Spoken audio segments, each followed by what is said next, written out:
Hi there, and welcome to Reflections with Rhonda Jones and Monica Livingston. And we have Ruthie Wyburn and Kimberly Johnson on this beautiful crew member. Oh, God. St. Patrick's Day. St. Patrick's Day. Top of the morning to y'all. Top of the morning Afternoon. if you're in California. Still 2 hours California, behind. It's still morning. California, and where Ruthie used to live in Coeur d'Alene, Idaho, representing. We want to say hi to those folks, and hi everybody in New York. No, that's too southern. New York. No, that's better. Okay, and Boston, where your family hails from. Maine, New Hampshire, Boston. Right. We would just want to say happy St. Patty's Day to everybody, and we do hope that you had a great day. Today at the studio, we had some Irish beef stew, and I like old Southern beef stew better, but we had Irish beef stew, some cabbage, and we had a beautiful green dessert that Ruthie made, and a marvelous Irish cream cake, and we had some pork butt that one of our students here, her father made. It was delicious, smoked pork butt. And so if we fall asleep on y'all, you keep watching and text in and say, wake up, wake up. But we had a good afternoon, and we like to come together and we feed everybody that's working all day long, because they just don't go home. We just work all day long. They do. Crew members, and so we really appreciate them. Yes, we'll give our crew members a hand. We give our crew members a hand. We do love our crew members. We do love our crew members. We really tease them, but we love them. We really do. So getting right to something that I thought was one of the saddest things that I've read this week. I think this is happening, I'm going to say California. No. It was in Washington State. A man was getting out of prison. He was young, less than 30. His grandparents went to pick him up. They took him around to see his probation officer, took him to get his state-issued ID, took him home with them to live. They had a party for him, welcoming him. We did not have Irish beer, I promise. Just the Guinness in the stew. Just the Guinness in the stew. Welcoming him into back into society. And I thought that was so touching, and such unconditional love of grandparent to the grandchild. I don't know if he didn't like the party food or what, but sometime between the party and the next day, he kills his grandparents. Now, as far as I can research, he wasn't ever a violent offender. He had gone to prison a couple times for burglary. Well, you can argue that that's sort of violent because you're intruding and being aggressive toward other people's stuff. But Ruthie, these grandparents were killed after all these acts of kindness, and they don't know why. They are surprised. Should they have done what they did? Of course. Okay. That's what family does. They help other family members. So, of course, they should have. Well, I think Ruthie's right on the button, but my goodness, what possesses people to bite the hand that feeds them? It's just inexplicable to me. They finally found him in a place in Oregon, and I was going to ask Joanne if it was close by her place, but he was in a seaside motel, and of course there was a bolo. Be on the lookout for this guy and this car, and the motel clerk noticed him, called in, and they had a standoff, and you know how it goes from there after these standoffs. The reason I'm stalling because I forgot if he died or not. He did not. Do you remember? He did not. He did not die. Yeah, he was arrested. Okay, right. Okay, and that was kind of where I was going with this. And this is going to seem very sad, but I'm not saying this is my opinion. But he's critically, almost mortally wounded, and they call in the paramedics, whatever. Do you try to save his life, Kimberly? Yes. You do. Because As long as he's breathing, there's a chance he could be changed, be spoken to. When you stop breathing, it's done. You're on in the presence of the Father, and He's correcting you. But as long as there's a chance for life, there's a chance for restoration. There's a chance to give him another chance to find out why he did what he did and what needs to be changed. very good. I thought that was an ethical question that some people might pose. Now, I'm Sure. of the same mindset, but it went through my mind very quickly. Gosh, look at everything he did and all this misery he's caused and Well, you see that a lot, like when we had the standoff in Alabama where the gentleman had taken the child off the bus and held him hostage, and they ended up having to kill the man because to get the child out. I don't remember the exact details surrounding it. But a lot of people will applaud that. Oh, good, you got that SOB, you know what I'm talking about. And they're just going to, he deserved it, we should never do that to a child. And I agree, he should never do that to a child. It's awful, it's wrong. But this was still somebody's father, husband, brother, uncle, neighbor, friend, and he had problems, This young man who killed his grandparents, if I remember the article correctly, he said that he was addicted to like Oxycontin and things like that. And we know that these drugs affect people's minds and cause them to do things that possibly they normally wouldn't do, wax them out. Or he could have had some mental disabilities. I mean, sure. Or he could have just been, that ungrateful and, who knows. But I hate to see people applaud when a life is taken, because they've done something wrong. It's like, I don't know. It's like it doesn't justify. Right. But some people feel, I guess it does. It's never going to bring back the victims. It's never going to be, change the situation. But yet people applaud it, and you see it all the time. Osama bin Laden, gets killed, and applaud, yay. Right. So, as cold-hearted as some people might think I am at times, I'm really more matter of fact. But whenever I found out that they went in and killed Osama bin Laden, my heart actually moved for that situation. And, he had wives and children.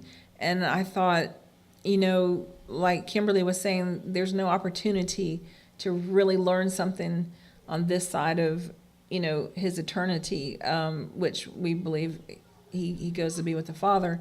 But, your life at the end was, or most of it was probably running from people and bombs and, that's sad. And who knows?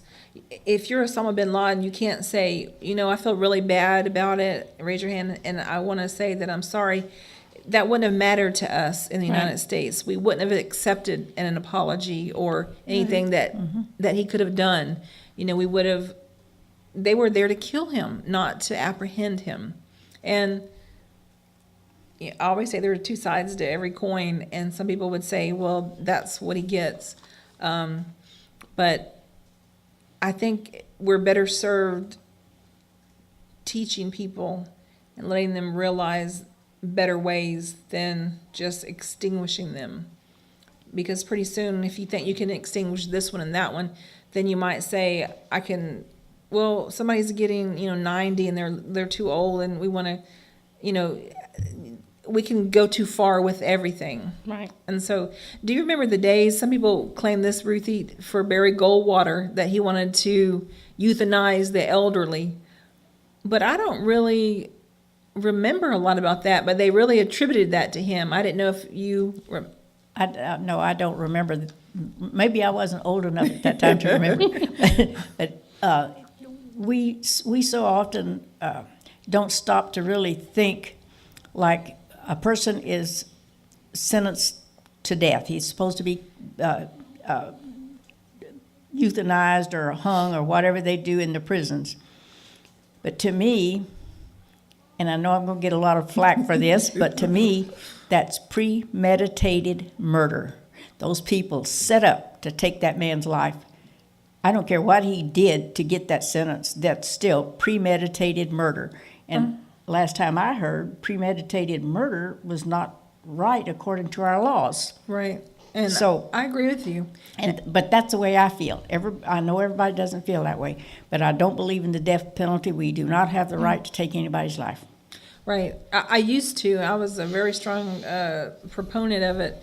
But the more I realize the character of God and how loving God is and how unconditional his love is and how he's faithful even when we're not faithful, I thought that doesn't coincide with the death penalty. It just does not. And so my views of the death penalty have changed, dramatically. And Right. that's the way I feel now. And so I remember, a long, long time ago when I first met Ruthie, she said something about a war, that war's bad or wrong, or, she made a comment about war. And back then I was like, yeah, we'll go get them and we'll, and I didn't judge her by it, but I thought, wow, that's something I need maybe to think about. And, that stuck with me, that Ruthie was against war. And so I'm just saying, when we say words, people sometimes hang on to them forever. And so what we say needs to be edifying. Not everything that comes out of our mouth can't be a good lesson in life. Some things we're going to say really crazy or stupid or funny, and that's good. But if you're talking to somebody, you really need to give them good examples, right? But I thought it was sad, Kimberly, about this couple try to help the grandson, and every grandparent hopefully would. And then, he turns around and he kills them. And I got to thinking, maybe they didn't want him to have the car and he wanted the car. And maybe his, drug craving got out of hand and he wanted the car to go find some drug, and he just snapped. I don't know. I'm just making this up. Like maybe You're kind of assuming what could have happened. whatever reason could it have been? I mean, my goodness. Right. To kill people. Now, the article did say, and I don't, because the article says it doesn't mean that it's necessarily exactly 100% the truth, but it did say that it was believed, I think, that he was attempting to try and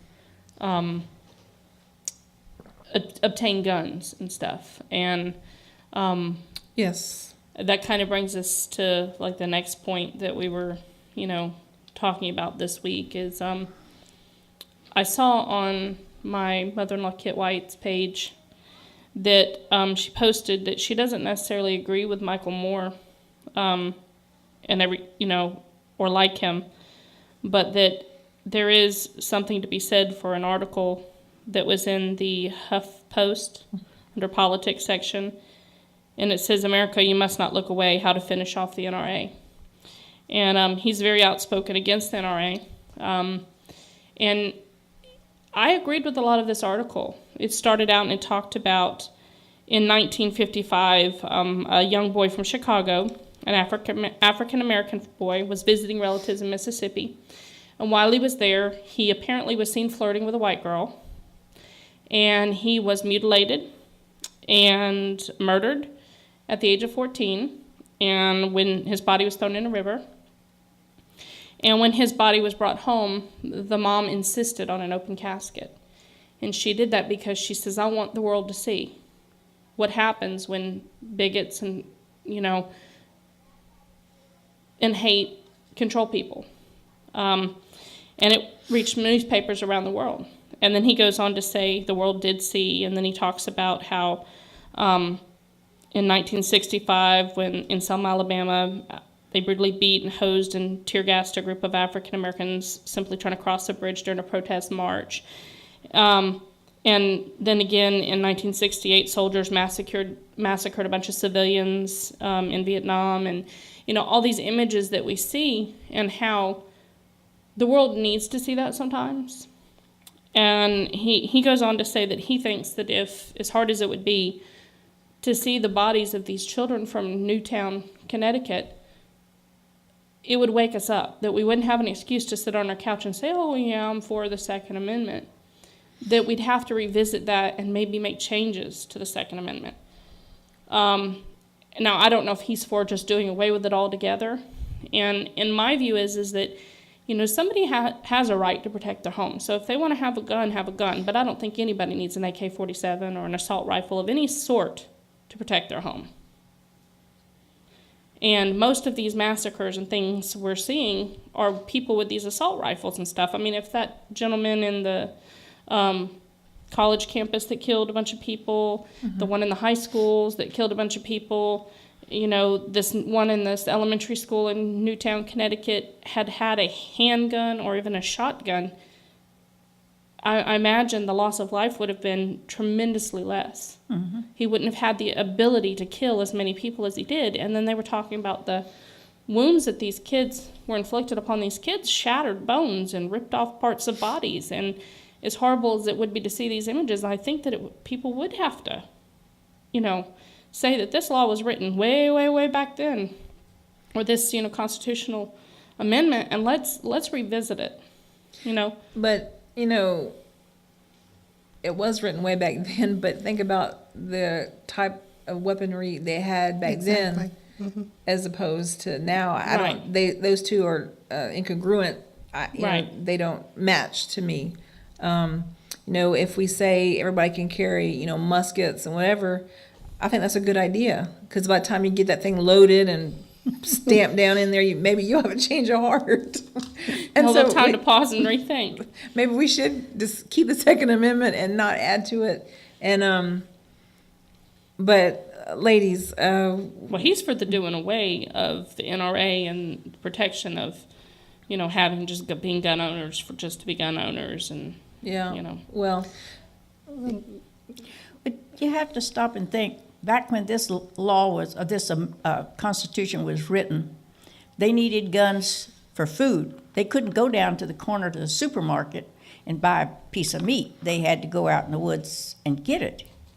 Also, there was a lot of fighting going on, people trying to take land away from this person, or this person trying to take it away from this one. There was a lot of that going on. So owning a gun in those days was more needed to sustain life than to kill people. right. And now we don't need a gun to sustain life. We can go down to the supermarket and buy what we need. I don't see anything wrong with people having guns and hunting in areas where you're supposed to hunt, but you don't need a whole bunch of guns sitting around your house. So if somebody comes and knocks on your door, you can shoot him and then find out what he wants. That's not what we need. Right. Mm-hmm. That philosophy is certainly not true. And I'm sure Kimberly feels very similar to that. Yes, that if we look at the time period when the amendment was written, that guns were for that reason, and they were for protection. I'll have some historian call and complain about but if I'm remembering correctly, there was conflict with England over whether the colonists could have weapons, because England was trying to control the colonies, and that amendment was put in there to protect us from that. And it didn't have anything to do with assault rifles or multi-rounds and guns that could be used to annihilate a human body. Like you were saying, these were muskets. Sure. And I think that we do have a right to protect our homes. I think, as Sister Ruth said, we have a right to hunt if that's what we choose to do. But you don't need an assault rifle to go out and bag a buck. No, that is probably against the law. I think. I would hope so. I would think so. Michael Moore, he likes to bring up some issues that really do need to be brought up. We do need to have a discussion about the guns and the gun situation. I'm for banning assault type rifles, except people in the military and our law enforcement. But then everybody was like, well, they're going to come after us one day, and then how we're going to, that it's a conspiracy theory, and maybe, but I don't think so. But in our home, we do have some guns, and I would never want to shoot somebody, but if somebody came in to hurt us, I would shoot somebody. And then people have this, moral dilemma, and they say, well, how can you say you love unconditionally, and have a gun? Well, you can. But you can also shoot to wound and not shoot to kill. I mean. First rule of gun: don't ever shoot to wound. You shoot to kill him. Yes, because they can get back up. That's right. Well, I'm one of these people that hollers. I used to watch the horror movies, and I'd holler, "Shoot him again! Shoot him again!" Because I'm like, "Don't take off them heels! Run! Shoot him again! Shoot him again!" Right. I'm like, "He's gonna get back up! Don't go over and look at the body! Run!" I know. They never listen, though. I know, that's true. But, my feelings are these assault type things are banned because if somebody came in our home, we don't need an assault rifle. We have what we need to protect ourselves. Now, if 50 people wanted to come in, we would need an assault rifle. But, that usually doesn't happen, 50 people coming in to your house. I'd have to have some nice stuff in there. Yeah, so that's why they wouldn't come to our house. I can't imagine. 50 people would never show up to get us. Steal my chickens. That's right. So I say handguns and whatever. It's my little opinion. And I think the stricter checks, background checks, Sure. and training of people, and maybe even some type of mental check if you got someone who it's just questionable. I mean, I don't know. Oh, no, everyone to me you should know. have a mental exam. If you want a gun, okay, we're going to have to check you out here. We're going to have to make sure you ain't crazy. And that's not 100%, fail-proof. Things do get through the crack. I want to read 2 comments. One's based on Ruthie's. No. We do have 2 comments. And I do appreciate the comments. Actually, we have a bunch of comments. O.B. Richardson says, there's always an emotional response which shouldn't be confused with our spiritual response. And we do try to keep our emotions in line with the character of God, which, and it is true. A lot of times my emotions are outside of the character of God, and that's what I call spiritual response. If the character of Jesus, who is God, if it's not in line with Him, then I think I need to get mine back on the right target. Okay, and then this Lanius says there's only one point to this life, to learn what it is like to live without God. I don't know if I understand that totally. I don't think that's true. There's only one point in this life to learn what it is like to live without God. I don't get that. If you can explain that a little bit further, because right now we don't want to assume how you mean it. Right? Yeah, I'm not feeling it right now, but please send a follow-up so we can know exactly. And then the same person says, what's a handgun going to do against all the guns and tanks and planes that our government has?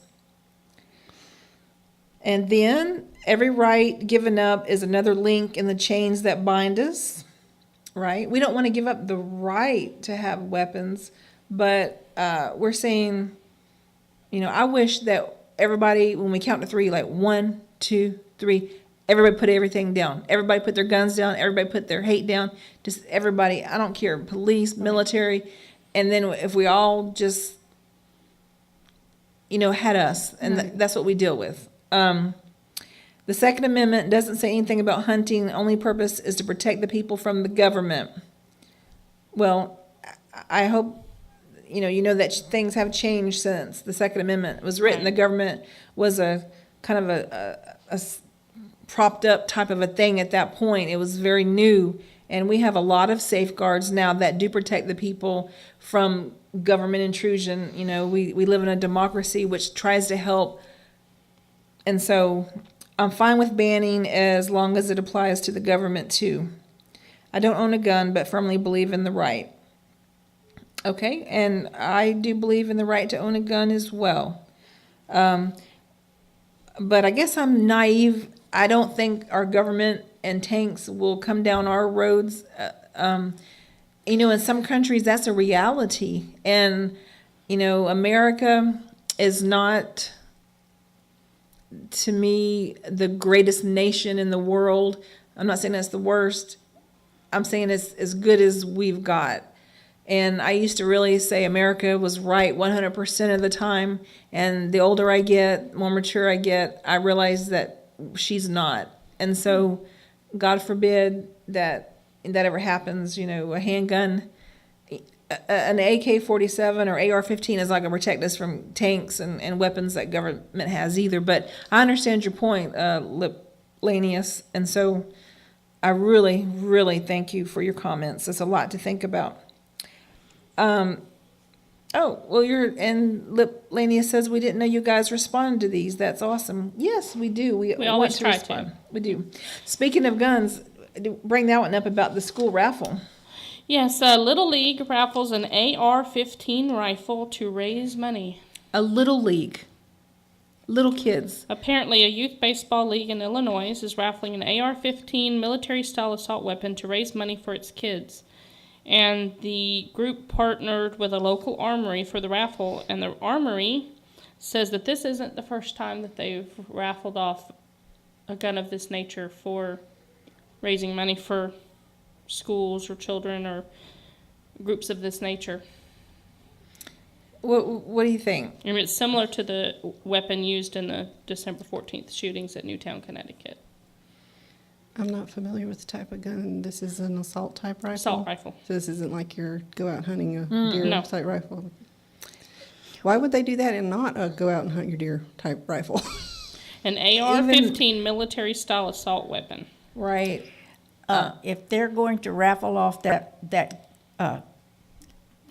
gun, then they need to have everyone who buys a raffle ticket to be screened to see if they are a convicted felon, if their brain is okay, and this kind of stuff. Every raffle ticket holder should be screened.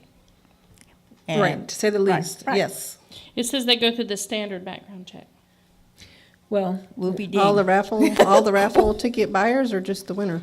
It says the winner of the raffle will have to go through a standard background check. and Ruthie said whoop-de-dee. I heard that, and I kind of second that whoop-de-dee. Yeah, we need better background checks. Yeah, I'm sorry. and I think that's the thing is that we don't have safeguards in place to prevent people, from getting guns who have no business being near a kitchen butter knife, let alone anything else. True. The Armory apparently did a raffle earlier in the month and raised more than $7,000 Right. for a cancer charity. Yeah. With a similar rifle. So then you say to yourself, wow, that's such a good Amount of money. charity and a lot of wonderful money charity. and but lap dances might raise more money, but do you do that? You know what I'm saying? Exactly. I mean, I don't think so. Raffle I'm something glad a person can use, Yeah. like kitchen appliances or a vehicle, or there's a lot of people out there that could use those. Not very many people really need a Yeah. rifle. Thank you. But they do I don't know need a about here in the South, refrigerator. but we like those good old fashioned raffles for the dinner at the local Oh shoot, Lowe's fancy raffling off a restaurant grill. Yeah. or gift card to Lowe's or Home Depot. Maybe that's just in the South. I don't know. Or you know what? Like a year's worth of gas. I mean, I don't know if anybody could afford to raffle that off, but that would be awesome. But to me, Well, a lot of times you'd get donations from Sure, groups that is to true. or from places to, and then you raffle it off to get money. From it's your a mixed organization. signal. It's a mixed signal to me to raffle off an assault rifle. I don't know, and I don't have a good reason to tell you. It's just my feeling. I didn't like it. Well, I think just it's- didn't set well with me. Yeah, it didn't sit well with me either, and to me, it's just, somebody's not actively seeking to get an assault rifle, and then we're gonna raffle it off, and then Ooh, I can probably get one now. any yahoo can just come along and do it, and then standard background check. It just kind of blows my mind. I always was involved in fundraising and still am activities, and I remember raffling off a painting I made, and I remember raffling off baked goods, and I remember raffling off, like a dinner for two at a restaurant and things like that. I just, I can't imagine, but that's me too. Then again, it's my 2 cents on there. There's 2 coppers right there. Right. So, anywho, I just thought we'd throw that one out. We've got some more comments, and we'll get to those right after our next. I just wanted to bring this up because it royally just put a bee in my bonnet, okay, to put it mildly. The president of North Korea made a sexist slam against the female president of South Korea. Now, y'all know North Korea's flexing its muscles and they want to do away with the pact that ended the Korean War. And but anyway, the South Korean president is a woman, and North Korean is, Kim Jong-il's son is Kim Jong-un, I guess. But this is what, paraphrase, I don't have the exact thing. He said something about the swish of skirt in an aggressive way that, she'll handle things with her swish of skirt. Now, that's a derogatory phrase against women in that country, in that culture. And so, really, I mean, here is, a woman president, and then you're going to just make this sexist slam. I just didn't like it. Be in the bonnet. Ruthie? What does a swish in the skirt have to do with the mind, with the brain, with the knowledge that this person has? Right. There's a lot of men out there that doesn't have a whole bunch of knowledge upstairs, but they don't have a skirt to swish. They don't have that swish of skirt. Yeah, That's what it made Venomous swish, Swish of of skirt. skirt. That's what made me think of when I read that. I was like, you can't come up with anything better than name calling, really? Right. You can't say, your policies suck, or, Well, I even think that, you're do you have some kind of intellectual response to what she's doing, or some kind of something that shows that you're using your brain? You got to be, sexist. Right. That's Well, they said that the term swish of skirt is often used in Korean to describe women acting in an overly aggressive manner, such as housewives trying to micromanage all aspects of their children's education. But it sounds more sexist than that. It really does. Well, that's pretty sexist if you just attribute it to only housewives. Right. And it says before she became president, a poem carried by the government website described her as a dirty prostitute, as a Yushuan prostitute, a funny lady. Or this was said about Hillary Clinton in 2009. They called her a funny lady. Looks like a primary school girl and sometimes a pensioner going shopping. all right, Some I'll other give you comments I can't say the words to, so. Right, that's horrible. What's up with those little tight overalls those North Koreans wear? You saw them? It's all tight and bunched up. But it seems like this North Korea and their leaders and their government seem to think it's okay to make comments about any woman who's in power. That's what Right. it seems like. It just makes them look extremely small-minded, and it makes it difficult for me to take them seriously. I mean, if they have complaints, if they have a problem, obviously North Korea feels like it's got a complaint, but it doesn't seem like this is a good way to go about getting a complaint resolved. Right. Anytime you use, ad hominems or, things that are talking about a person's character or the way you perceive them or their looks or something, those things, character is important, don't get me wrong. But when you're in a debate or having an argument, and an argument doesn't always mean something bad. It means two people, giving a side to something, to bring up either character or their looks or whatever. That's not good. But I think if didn't mean to say little, if the North Korean president would wear a skirt, it might look better than those little tight, like I said, little jumpsuits that look not very flattering. Not very flattering. Okay. We do have a clarification, not a clarification, but well, maybe so. Liplania says, what I meant is that when we are with the Father, bad things like what happens in this life will disappear. Well, that is true. That is true. Whenever, and to clarify that, we are with the Father. God is very present in this world, and we aren't robots. We do what, we are taught to do. We do some things we're not taught to do. we don't, he's not a puppet master. Right. But whenever we die and we do go and be with the Father, you're so right. These bad things do disappear. So if you want to juxtapose, the here and now versus whenever we Right. die, it is different and a stark difference, and that's true. But how do we know God is good if we didn't first live without his light? Not saying there's no love. Living in the dark room, searching for the glimmer of a tiny candle. I'm not by any means saying God does not make his presence known, because he definitely has to me. That's true. That's what we're saying too. I think most of us here at the New Covenant group and at the place believe that God is in all of us, and that he loves all of us. And whether people are aware of that love or not is the darkness that they're in. Because, if you are rich, someone's used this analogy before, I think even Dr. Jones has, that if you have $1 million in the bank but you don't know you got it, you're living in darkness or a non-understanding of what you have that's available that's yours. Whereas if someone, shares with you and lets you know that, hey, you're rich, you have all this money in the bank, then you can actually use it and utilize it. But, we are all God's children. We are all in his love. He's in all of us.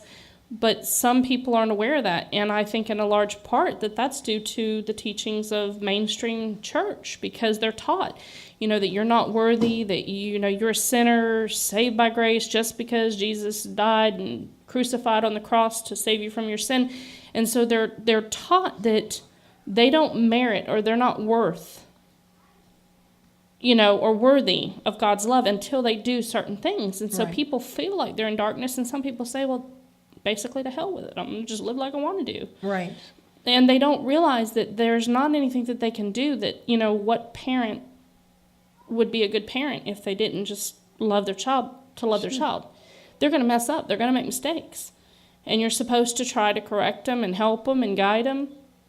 And that's what the Father does. And I think that's what we truly believe here. And so there's not a darkness that we're ever truly in. It's just one that we Right. don't understand Right. where we truly stand or what we truly have. Right. It's the absence of the knowledge of God. It's not the absence of God. Right. Because there's no such thing as that, because we do have everyone the Christ within. Even atheists, as much as they would hate to hear me say this, Christ is in them. Now, there are many reasons why they repress it or don't acknowledge it or don't feel it, see it, whatever. Don't believe it. And don't believe it, but that's beside the point. It's still, I can't explain to you gravity. Gravity's still here. I can't get on the board and draw it all out for you and give you everything, that there is about gravity. I can't. But it's still functioning, it's still here, and that's the way we believe God is. I've known God all my life. There was never a time that I was in any kind of a darkness, and then all of a sudden somebody told me about God, and then there was this light. So I didn't have to experience darkness to know God is love. I just happened to know it. Now, the older I get, the more mature I get in him, I know more about his character, and I understand more about his character. And I would say over the last 5 years, I've grown more and more, but I've never been in darkness. Just the room was dimmer. Right, dimmer. And like Lip said, there's a glimmer there all the time, but we have to shed the light for people. We have to go and tell, and then it gets brighter and brighter. But God's there all the time, and he's not a bully. He doesn't just bully his way in all the time and make you believe in him. And people are born in so many different circumstances, and this is one thing that I certainly agree with Richard Dawkins about the cultural meme that if you're born, in India, you're going to be of this persuasion more than likely, and if you're born into a house of Catholics, you'll be Catholic for most of your life. That's just part of that cultural DNA that we have, just like Right. our regular DNA. And where I was going with this is, I just so happened to be born into a home where, it wasn't that I never did not know God. I always knew God before I even thought I got saved, which I don't believe in, Right. that we have to get saved. But I always knew of God and thought God was good. And I'm thankful for that. But there are people that are born, let's say, in non-Christian countries. And so to them, the knowledge of God is a darkness, but it's not They're not God. without. Right. They're not without. That is right. They're not without God. They're without the knowledge of him right now. And if they died without ever whispering his name or knowing anything about him, I'm here to tell you that they go and be with the Father, because we were all his created children. And we stress that so strongly here. And I wanted to bring up a quick topic here that has, much to do with this, because when we talk about what we believe here, and we talk about, there being no hell, and that, God isn't everyone, he's an atheist, we're going to offend people. We're going to have people that are upset. They don't agree with what we say. When we make comments about the Bible and it not being 100% cover to cover the inerrant Word of God, we're going to offend people. The Catholics can say stuff to offend the Baptists can say stuff to offend the Catholics, but, we're like way over here compared to all of that. So we're going to offend people right and left. And I think that we have to kind of get over ourselves in a way. I think that was my thing when I first started. I was like, this is a message we need to carry forth. I believe it and everything. But I think in my head, maybe I was kind of worried about, well, what about my family and stuff that believes this and offending? I had to get over myself. I did. And I think that there's a lot of people out there that really will say, this is going to be offensive to so-and-so. And they'll shy away from sharing it, or they'll be upset when they hear comments. They won't want it on their Facebook pages, so they'll want to unfriend you, or whatever the case may be. But should you repress and not share the truth in order to not offend? What do you think, ladies? No, I think you should share the truth. I think you should show love first. Right. And because if someone doesn't see love, they don't know what love is, and they don't know how to love. So that should be our very first thing, is to show love, and then tell the truth. You know the person you're talking to. Don't try to give them more than they can handle, but drop truth here and there so that they'll have time to think about it. Don't just come plain out and say, well, what you believe is not true. This is Right. true, because you're going right back to what religions That's do. true. Good point. And that's not the way to do it, but it needs to be done. Yes. Good point. Kimberly, what say you? I had the same problem at first, because I have people on Facebook that are possibly not family members, but people that I have a lot of respect for that I know don't believe, and I was hesitant to say, I'm just going to post whatever on my Facebook page, and if they don't like it, too bad for them, because I do respect several of the people that are on there, and then I thought, maybe I'm selling them short. This, I believe this. And if they don't, they can tell me, and maybe I shouldn't just assume they're going to be offended. And so far, it's been a while now since we've had Facebook, and I've never gotten any kind of negative. Of course, I do have family members that don't have Facebook that would give me negative. Right. But we haven't crossed that bridge yet, so. Yeah. And I think that, too, sometimes you're trying to reach somebody and you're having a dialogue with them, and that a comment that's made might offend them. But, to be upset with someone here, that has made those comments, I think is kind of foolishness, because you're either going to be for it or you're going to be against it. And we're not saying that everybody has to believe the same. If we Sure. did that, we'd be real hard pressed to convert this atheist before he spoke again at night. But, we're not doing that. We're letting him speak. We're letting him give his opinion, his beliefs, his thoughts. We're trying not to censor him, and we're bringing other people in. And we've had plenty of people in here that, we don't agree with probably a word they say. And then there's others that there's a lot we have some common ground with, but there may be an area too we don't. But I think that, like I said, and this is my two coppers, We have to find a way to get over ourselves Right. and to not so worry about so much about offending people, because there isn't much that we're going to say and be Right. truthful about that's not going to offend. That's true. And if we worry about getting everybody all on the same page before we move forward, we're never going to go forward. That's right. That is We're going to true. stay right where we are right now, or That maybe is even true. slide back. And that's just my 2 cents. Very good. I agree. And I understand people that not everybody is bold and assertive, and you have to live your life the way you are. You may need to be that way, or you may not. We're all different, and some people are called to me, I think, to be just bold and assertive, but like Ruthie said, to do everything in love. Right. But if you can tell me, hey, you shouldn't do this, you shouldn't do that. But if I'm called to be bold, and I'm called to be assertive, and I'm called to say these things about the true Jesus Christ, I have to say them. Right. And if you have to not allow them to your ears or somebody else's ears, that's fine.